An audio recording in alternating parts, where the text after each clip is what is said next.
Как снизить риск заболевания раком, если куришь?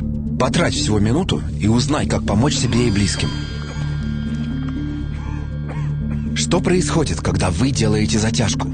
Сигарета и табак в ней нагреваются до 900 градусов и сгорают, а мы вдыхаем дым с огромным количеством токсинов, таких как мышьяк, ртуть и другие яды.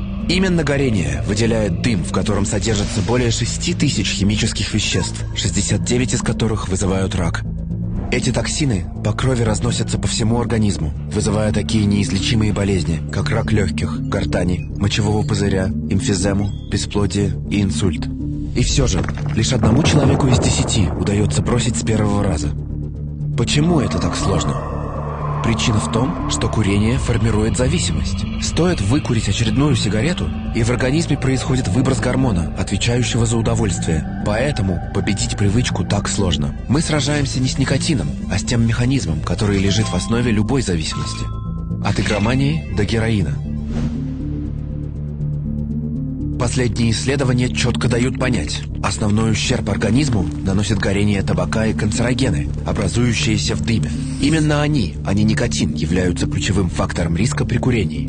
Именно поэтому ученые со всего мира ломают голову над тем, как помочь любителям никотина снизить вред, если они не хотят отказываться от привычки курить сейчас и не планируют делать это в будущем. Например, если табак не горит, а только нагревается в никотиносодержащих системах, риски для организма снижаются. При нагревании выделяется до 95% меньше вредных химических веществ, чем при горении обычной сигареты. Поэтому первое, с чего должен начать курильщик – исключить процессы горения. Однако бросить курить – это по-прежнему лучший вариант из всех возможных.